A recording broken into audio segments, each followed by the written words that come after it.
You can check out all the episodes of The Table of Truth on our website, www.tableoftruth.com.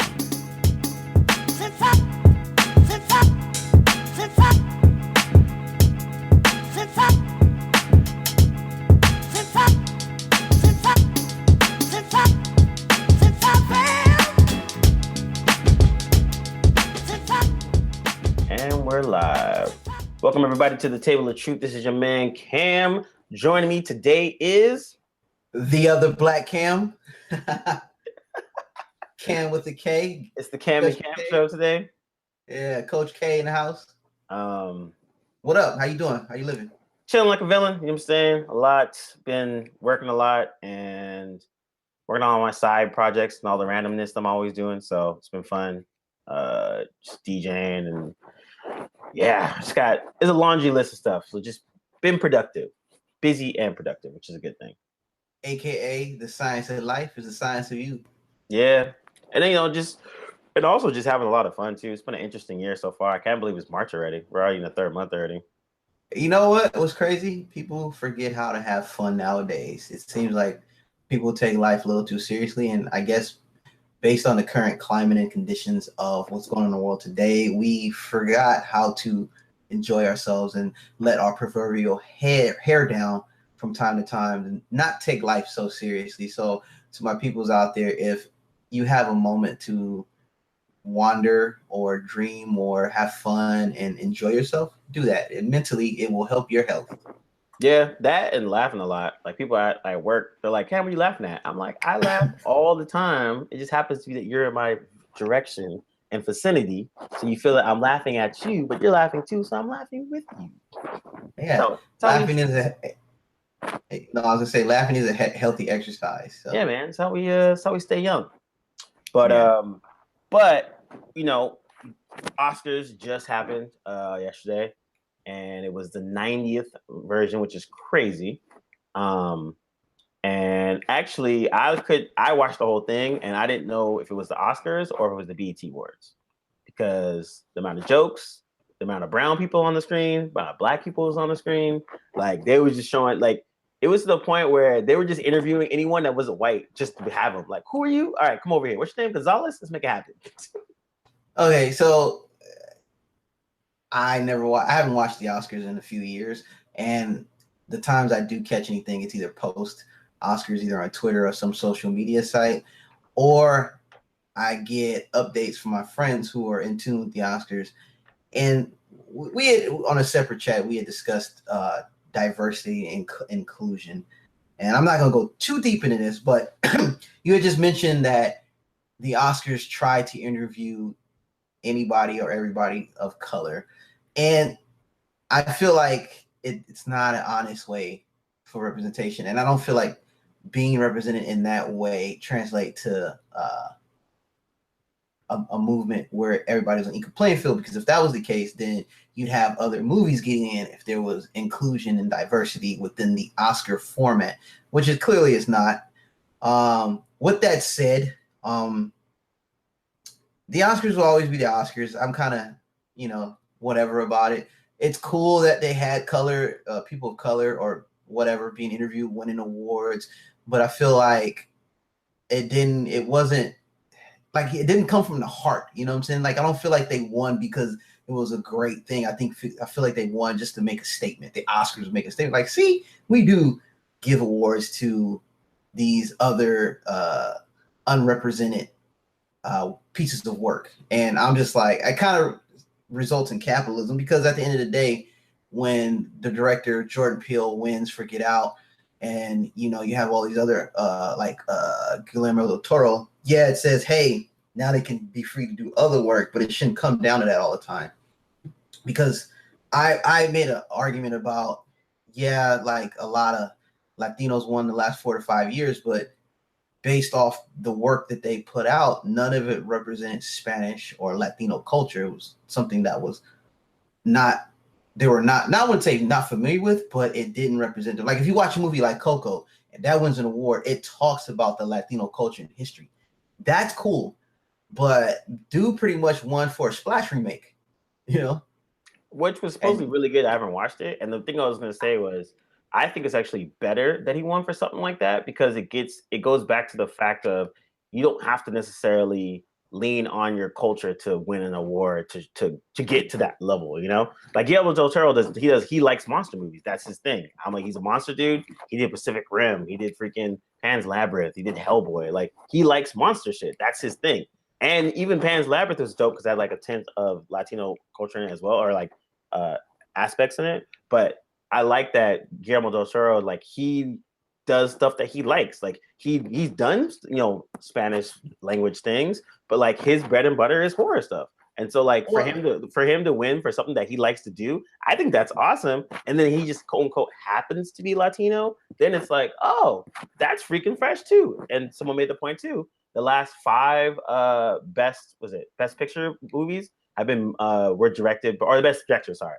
Best directors have been Latinos. And like you pointed out, like not all of them have been for something that's like specifically like Latino based, and I don't think that's a bad thing. I think it's actually a good thing that it's like it covers the spectrum, And I think the part. Well, yeah, go ahead. Sorry, but I think the Jordan Peele part actually is kind of cool because I think in the end, like I actually think Jordan Peele deserves that original screenplay. That's actually dope. Like it's not like one of those gimmicks. I think a lot of times the Oscars will do that. They did that a lot with the hosting, with the presenters, like the amount of presenters that they showed just in general. And also what I was laughing on the red carpet was for every 2 seconds they showed somebody from Black Panther. Like Black Panther is not going to even be talked about in the Oscars next year. Like I was trying to tell someone that, they're like, yo, what do you think Black Panther is going to get nominated for? I'm like, what for what? like nothing. Like you know what? Honestly, costume design, I would be completely okay with that. But I mean, whatever. But anyways, what I was laughing about was they made a point to show literally the whole cast of Black Panther on the red carpet, just doing something, just because that's the hot thing right now. And it was so that to me was the most inauthentic out of all of it. Yeah, it just didn't feel genuine. Like whatever. Black Panther about to make the world deficit back in money. So shout out to Ant. He was right. Black Panther's about to make $1 billion. We were wrong. I was wrong. I didn't believe, even though I'm one of the biggest Black Panthers, but that's neither here nor there. But getting back to it, like I said, you had movies from the Three Amigos, Y Tu Mama Tambien, Ameros Perros, and Pan's Labyrinth that were critically acclaimed and touched on the background of the Latino Hispanic culture, and it was included. It was a great film. But my whole point with that is that, even though the Oscars is like one of the premier things, we dictate why the Oscars is valuable. There are other outlets outside of the Oscars to validate the artist's work being not of the normal white variety and still be respected. There are outlets out there. For some reason, I can't think of something off the top, but there are outlets out there outside of the Oscars, and we dictate that. Just like we dictated Hollywood should be the premier place where you can create film. Yes, that's true, but also you can make movies in Canada and New York and outside of LA. They do make it. They do. That's what I'm saying. That's my point. So New York is Toronto, actually. Yeah. Oakland is Toronto too, by the way. # Black Panther. Yeah.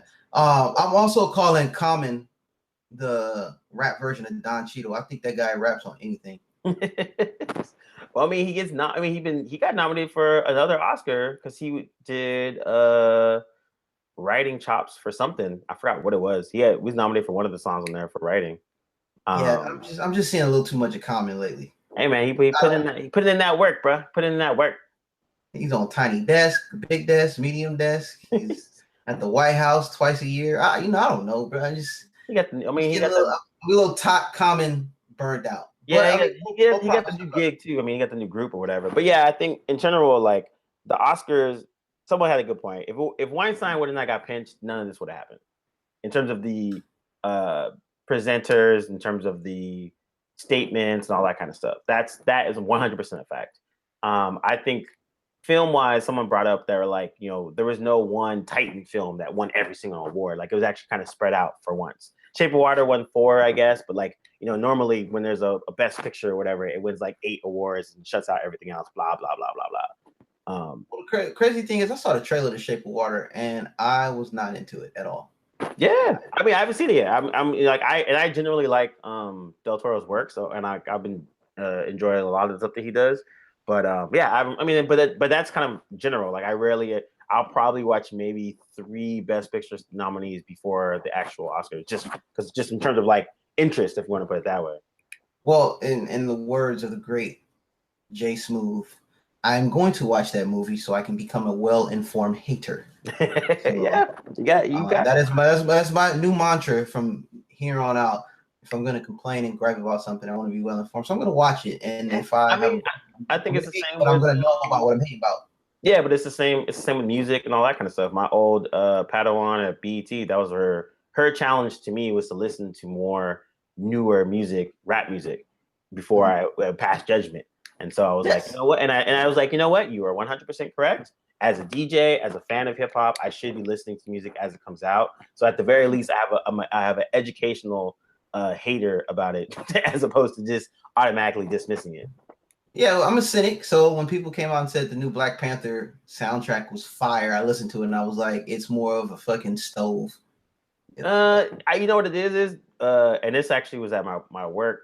The resident music head, he's like 23 or whatever. That's a whole nother story. But he was like, yo, this is really dope, blah, blah, blah. I was like, oh yeah, it reminds me of soundtracks back in the day when, like, quote unquote urban movies would come out. The soundtrack would be chock full of, a current artist, new up and coming stuff. They would give a lot of producers some, tracks on it, but they would, Above the Rim, New Jersey Drive, Soul in the Hole, the freaking, what was the other one that was really good? Oh, High School High. All these ones. What was the best movie soundtrack you ever heard? I mean, for R&B, I would actually, just in general. I mean, I can't really in general because they're so broad. Like, say for instance, like the Street Fighter soundtrack, horrible movie, but that soundtrack was fire. Yeah, although they had the Deion Sanders song. That song was horrible. Yeah, but that song, we went all around the planet pitching, and the one hit it. I'm the first Batum of them all, so come on with it. That Golden State Warriors. Fire. Golden State Warriors. And it had the only Golden State Warriors I recognize. See, informed hater. But as I was telling the kid, he's a kid, but I was telling him, I was like, yo, that's how they used to do it. And because he had no frame of reference though. Like I was naming when I said Soul in the Hole, he's like, what's that? And I was like, oh. As a basketball fan, you should know what that is. But as a hip hop fan, you should definitely know what it is because the soundtrack was so dope. It was like a mix of your favorite. And I was like High School High, the soundtrack that had Wu Wear on it. Like Wu Wear's not on any other stuff until compilations came later. But like that song was only on the High School High soundtrack, so you had to buy that soundtrack to get that song. And like you don't get those anymore. And that's dude. And he was like, Wu Wear, what's that? I was like, all right, see, nah, I just can't. I gotta calm myself down. I in my opinion, off the top of my head, I think the best movie soundtrack is probably Soul in the Hole, hip hop soundtrack. Yeah, I said R&B. R&B, I probably would go Boomerang. Yeah, probably Boomerang because that's like pound for pound. Yeah, I would include either the show The Rhyme and Reasons, but it's a movie about hip hop. So yeah. So it's made to be a mixtape, basically. Yeah, it's supposed to be mixtape. But Soul in the Hole was a documentary, which is really dope because I was a huge fan of street ball and documented Booger Smith. I think his name was Kevin Booger Smith. And little story behind that in college. I bought that soundtrack going into my freshman year in college. I'm going to the dorms. And I pass a door that's open, and they're playing the track by, they were called Coke or Smith and Wesson. I think they go by Cocoa Brothers now, and the dude was bumping it, and I instantly stopped, knocked on his door. I didn't even know this brother, and I was like, "Yo, Soul in the Hole soundtrack." He was like, "Yes," and we started vibing. First day on campus, and I became really good friends with this dude, and we skated together. But it was crazy how it still goes on now, but during like when I was a younger kid, music would be the great equalizer, just like food was to have a casual conversation and build bonds through that. And we had an affinity for Wu-Tang, all things Wu-Tang comics, East Coast hip hop. We dressed the same. We was like air lights, but I just remember that Soul in the Hole was an integral part of myself meeting certain individuals in college. Being from out of not living in San Jose, I was coming from SoCal, and like that was just like a great connector. So that was pretty cool. Shout out to Soul in the Hole and that soundtrack. which I think is one of the best soundtracks and movie soundtracks in my opinion, that I can think of. Maybe Rush Hour has something cool too, but yeah, that's just crazy that they don't make movie soundtracks like they used to. It's more now. It's like actual movie scores. You hear John Williams, so that's cool. Yeah, actually, the score for Black Panther is actually really dope. Like if you listen to it, it's on Spotify as well. Like you can get the whole thing, and it's actually. I was actually surprised. It was cool. It had a good mood to it, and I thought it was done pretty well by the dude that did he does all. You talking about the actual score? Yeah, the actual score. Yeah. Because there were songs on there that I didn't even hear on the quote unquote Kendrick project. Yeah. So the thing about in that respect, I mean, those are things where it's like it's cool. The soundtrack was cool because kind of like what Questlove was saying is like there's not as much music these days where everyone stops and like we all talk about it. Like Jay-Z's 444 when Kanye drops an album, or like even when Drake drops an album too, or Drake drops a song, honestly. But like before, when stuff would come out, everyone would stop and then you would listen to it. Then you go to school the next day and you all talk about it. And you go like that. So that aspect of the hip hop culture and the sharing of it is not there anymore. And so it's slowly starting to come through social media, slowly starting to come through podcasts and everything else. And one of the cool things, like even like at work, I started a music Slack now with my coworkers. And we've all been kind of swapping music and dropping in our playlists and that. And I was like, just to kind of foster more of a community of people that listen to music that's at work and you get to listen to some new stuff and all that. But I thought that the Kendrick / Black Panther soundtrack was kind of like one of those moments where people were actually talking about it and swapping their music and all that. And again, we're now older hip hop heads, so like the younger kids don't really got that as much. They never really had that. I should say. Wait, you said there's a place where you exchange mixtapes and music, not called the Mixtape Exchange, that you're a part of? Yeah, and you're cheating on the Mixtape Exchange. Hey man, I'm like you and I are the only ones that drop stuff on there. Yeah, it seems like we're the only ones, but maybe we need to find it. Maybe I need to find a new group. However, but yeah, back to the Oscars. I think the other part about the Oscars that was cool was when I say it sounded like the BET Awards is Tiffany Haddish was fucking hilarious. Like she just wilding out to the point where three things. One, she wore the same dress that she wore at SNL. And I think something else that she hosted. So this is the third time she wore it. 3 different events. Yeah, and she said, and what's funny about it is she said she was going to do that. She was like, "Look, I paid $4,000 for this dress. I'm about to make sure that I wear it." And true to her word, she wore it 3 times, which is awesome. And then 2, her and Maya Rudolph's chemistry when they were presenting was just really, really funny. And it was good because it was fun and it was natural. And she has a good ability to bring out people's natural selves, so they have more fun when they're around her. And I think that was You're talking about Tiffany. You're speaking of Tiffany Haddish. Yeah, Tiffany Haddish. And I think that's a good thing. That's a good thing just in general show business, but it's also a good thing for her because it adds to her likability, where kind of like people look at her almost as the sister girl kind of situation, and she's doing it in a way where it's not cartoonish or stereotypical. Like it feels authentic. With that said, I want to give a shout out because she is Eritrean, and I did not know this until recently. So shout out to her and the Eritrean culture, and she did pull up in an Eritrean inspired attire, which was a big deal. So yeah, and she makes a good point. Yeah, she makes a good point to like let that be known and rock with it, and also educate people about it, what it is, all those type of things. So I think all the moves that she's been making lately to me have been really awesome. I think she's just having a lot of fun, and unlike a lot of people that just kind of they're flashing the pans or whatever, like she's like talented. She got the chops. She's funny. She's making the moves that she likes to do, and she's really enjoying it. And she said when she first met Oprah, she was wilding the fuck out, and she was on the Tonight Show. She's telling a cool story because I'm on the Tonight Show. Like she's actually enjoying the what's happening to her, as opposed to people trying to be too cool for school. Yeah, and there, like I said, I mentioned earlier off air that I kind of agree that she's like the comedic version of Cardi B, and in no way I want to be disrespectful, because Cardi B is doing her thing. She's living the best life, and Tiffany Haddish is the new it. she's the hotness, and she's funny. She's just in everything. And when I say that, she's just relevant, and she's there. She's accessible as far as like she's on whatever event. She's on the Oscars. She's doing this. And same thing with Cardi B. I'm not saying she's like, to me, Cardi B, it's like, now that I look at Cardi B, I'm like, oh, she's still here. There's still a thing. Whereas Tiffany Haddish, she came in the scene kind of like Cardi B and kind of just was not trailblazing, but steamrolling. And she's this new era, but she's not, I guess, I don't want to use the word annoying, because Cardi B's not annoying. I'm just like surprised that she's still relevant now. I thought that 15 minutes of fame would be over. Yeah, however, Cardi B is I give her props, because whoever, a mix of her management and herself, because I was like, when she first dropped, I mean, she's been around for a minute. Like, I didn't really know who she was until, honestly, when I was been watching Jesus Amaro, and like that kind of made me like Love and Hip Hop.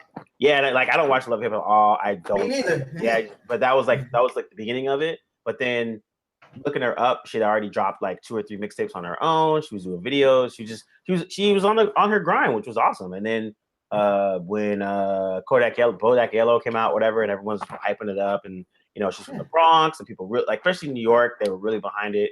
It was like, that's when I was like, okay, this is your 15 minutes of fame. It's starting to peter out. What's going to happen? And then she hopped on the Bruno Mars remix, and that excited it even more. Then from there, she performed at this place, and she was on. So I give her and her whole group credit for like really stretching it out. Now it's going to be what she can do for this year in terms of like, are you going to drop an album? Are you going to be doing something that keeps that, so you're not that flash in the pan?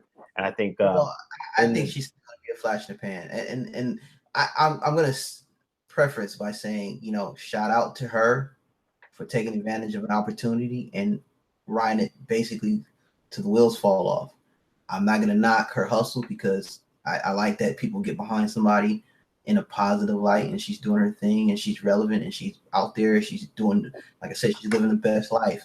But as a music fan, I'm not buying no Cardi B album. I'm not. Yeah, no, her music's horrible. She's not a good musician. That's a completely different. Like, I like Cardi B, the personality, and I like her hustle. I like her steez. But like, I don't put her in the same category as like Rhapsody or something to that effect. No, heck no. But I had a conversation with somebody at work, and I was like, yo, she's still a thing. Like, damn, congrats to her. Yep. Speaking of Tiffany Haddish, I want to segue. She's the new it, and she's funny.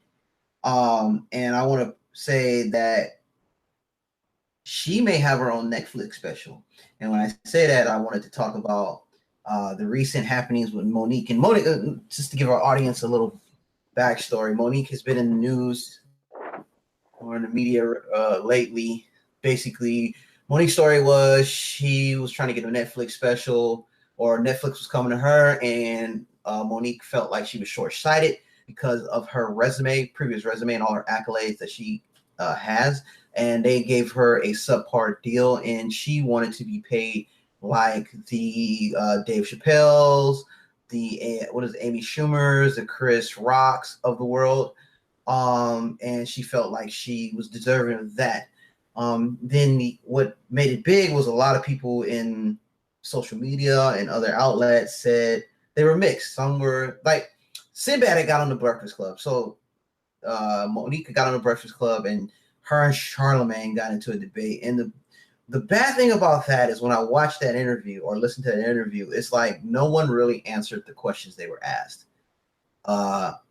And Charlemagne, plain and simple, was like, basically, why do you think you deserve this? Because in reality, you're really not that hot.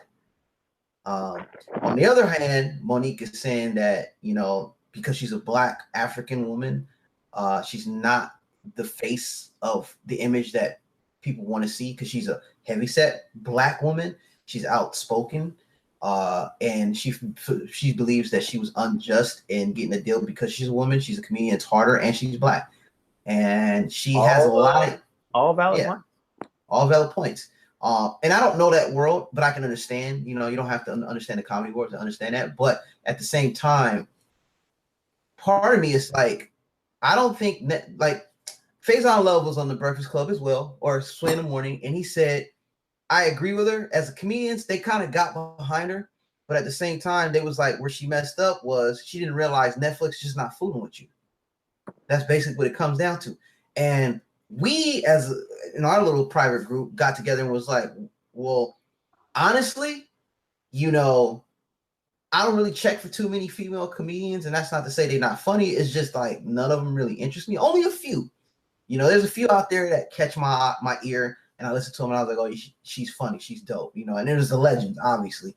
Yeah, but I think also too, that could be their own biases as well. Like, I realize that as well. Thinking about it, someone was like, oh, what comedians you think is funny, and like I'll list them, but it will take me a while to actually go to female, or I shouldn't say female, woman comedian. And I think that was actually my own bias, because I thought about it. I was like, oh man, who do I actually think is funny? Like legit funny, not just on some like, we all actually agree, man. We all don't think Amy Schumer's funny. Although I've seen 3 or 4 sketches that those were super funny. They're really good. But like I tried to sit through her special. I was like, nah, this ain't happening. I mean, there are funny women. There's what is it, Shamar? She's one of the queens of comedy. There's Wanda Sykes. Wanda Sykes. Shamar. Yeah. But I think that's the part. Sinbad made a good point. He was like, she messed up when she tried to go. If she would have just stopped at a certain level, everybody would have ride with her and been cool. Yeah. But I think she went a little too far, and that's what made the backlash even happen more. Where it's like, look, no one's really saying that you're not good. They're like Sinbad said, he's like, but Netflix just not fucking with you because Faison said that. Yeah, Faison said that, and Sinbad said that. They're just like, and Sinbad said the same thing. He's like, I don't have a Netflix special because they don't fuck with me like that. Like I still sell out. Gary Owen? Who? Gary Owen? Gary Owen, the white guy. He was the only white guy to host. Oh yeah, him. He said he's been trying to get on Netflix for days, and they always reject him. Yeah. So it's not just that tells me it's not just, and he's a white guy. Yeah. Who has a black audience? It tells me black audience, and it tells me it's not just. I'm from my opinion, it's just not a gender thing. I really like what Sinbad and Faison said. They're not fooling with her. They want her to get her money. We all agree. Majority of us agree. 500,000 was too low ball. I think and I agree with Sinbad. Where she messed up was when she said she's the most accomplished female comedian. Yeah, I would agree. It just got extra. Like, calm down. And the fact that she put that viral video up showing all these awards, which basically had kind of nothing to do with comedy. She kept talking about a movie. I was like, yeah, but your comedy special. And my point was, just like Sinbad and their comments, like if you feel like you're funny, bet on yourself.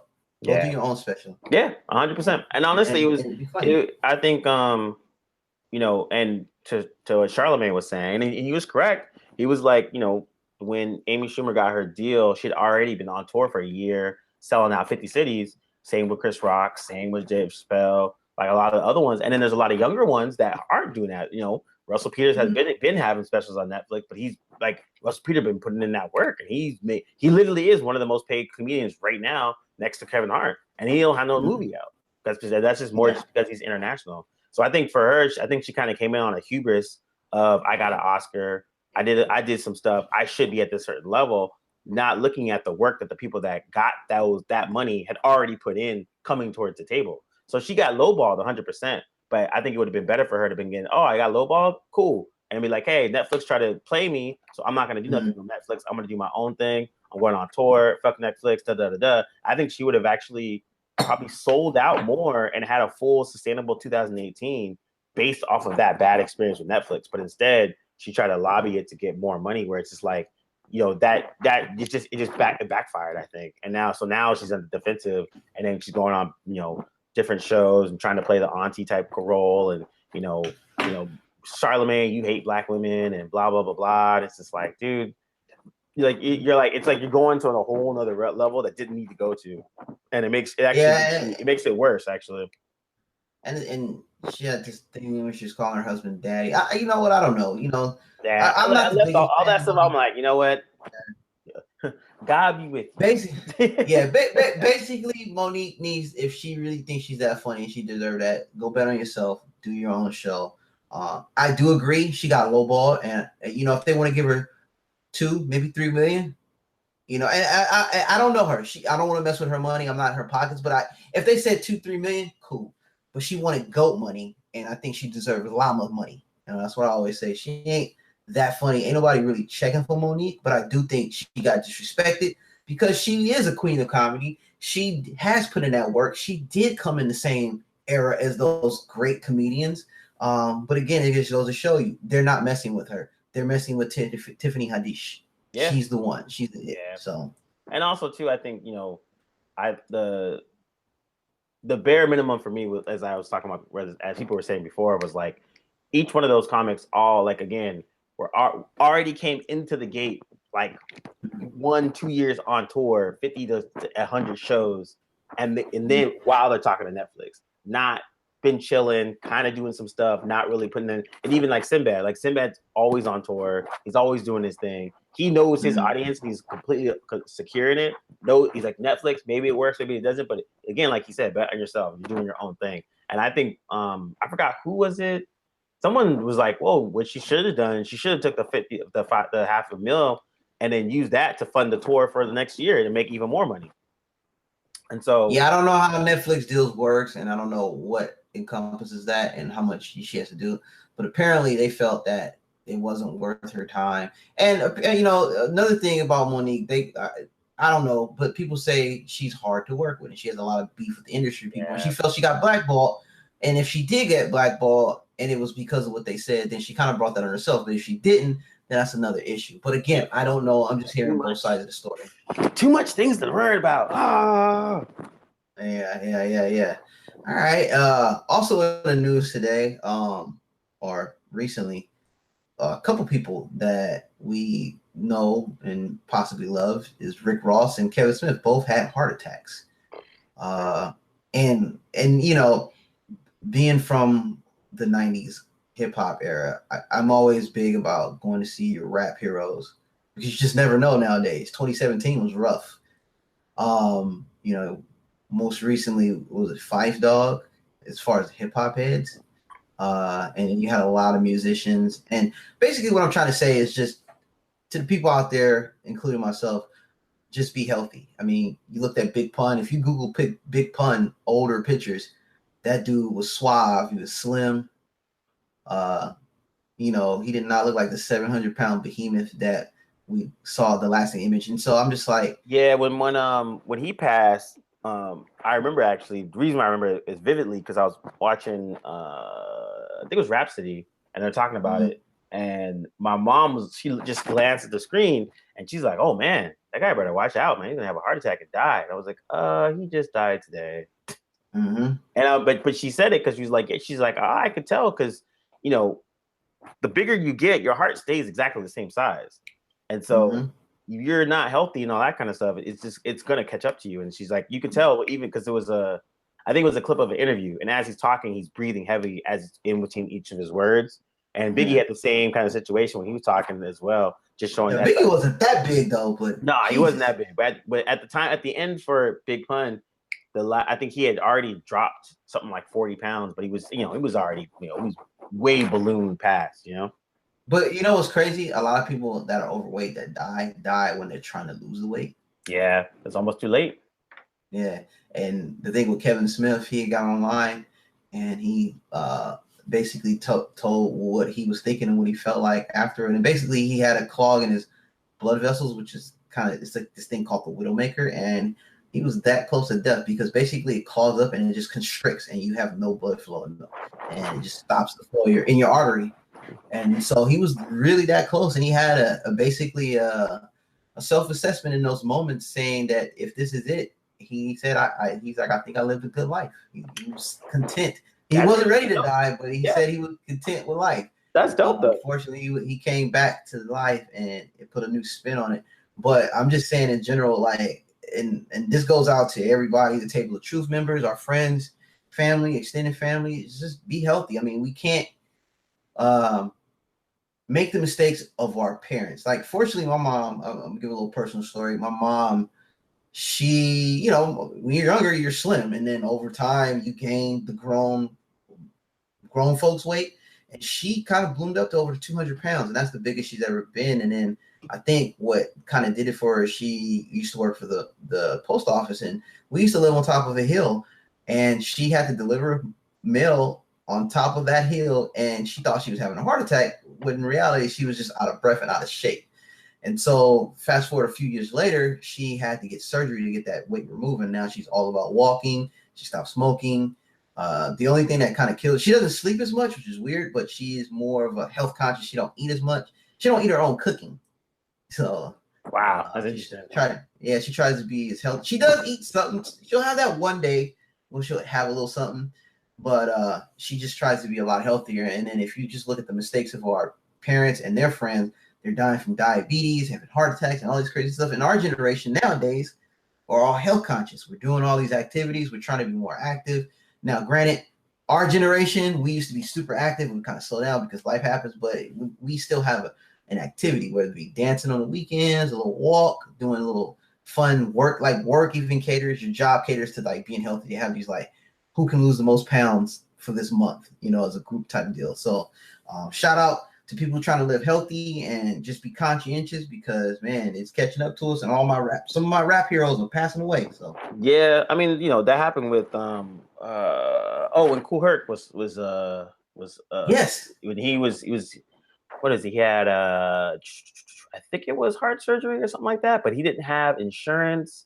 He didn't have a couple other things, and that started a whole conversation about the older generation of rap legends and their like finances and like the planning for the future and all that kind of stuff and those type of things. And it was funny because they were talking about that in comparing it to like say NFL, NBA, and all that kind of things. Because in NFL and NBA, they have classes for rookies about just the basics of finance and all these classes about saving for retirement. No one goes, yeah, and they all do it. But even in rap, like someone was talking about how Kool Herc's in the hospital, blah blah blah.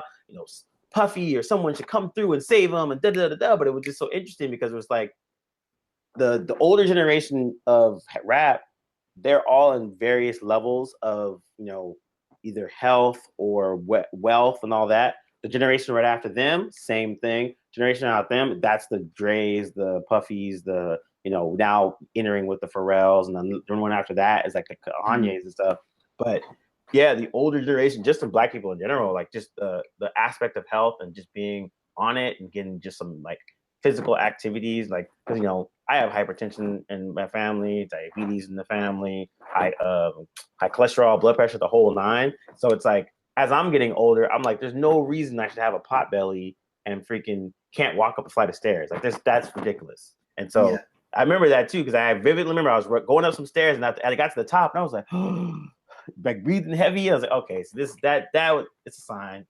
Yeah, it's embarrassing, man. It's like, yo, okay, I can't have the burrito at night anymore. Yeah, exactly. Yeah, no, but that's the discipline, and also too, it actually helps because then when the people around you are on that same tip, then you want all of us to be in our hundreds talking shit about the dumbness that we were talking about from we're in 20s, and exactly. So as I see my older family members, their friends are passing away, and they're in their like 70s, and they were the ones that were a little bit more of the healthy tip, and they're still pretty active. While their friends, quadruple bypasses, triple bypasses, lost a limb, or right, like just. And then I see my other, like on the Asian front, like a lot of my Asian friends and their grandparents and great grandparents, they're like 80s and 90s, still wake up in the morning, do tai chi. They'll walk around like one block around the whole their house just because they got to get it. They got to get that exercise in.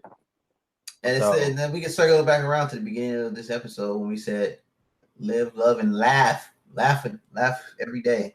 Yeah, man, it keeps it with I think also it's the stress part too, where at the end of the day, especially in this crazy climate that we have, we even talk about the he who shall not be named this episode on purpose. But I think a lot of times people do forget about the laughing aspect of it. And one of my friends was like looking at me and they're like, Cam, I don't really see any of your gray hair. You laugh way too much. You need to get some adult stress in your life. No, I can count on literally one hand how many gray hairs, and I don't even like it. But with that said, if my gray hairs come, and they said my older generation would say, if you have grays in your hair, that means you've seen God. And I said, I think I've seen God a little too much. Yeah. I mean, now I have like 1, 2, 3. I think now, like 3 in the beard or whatnot.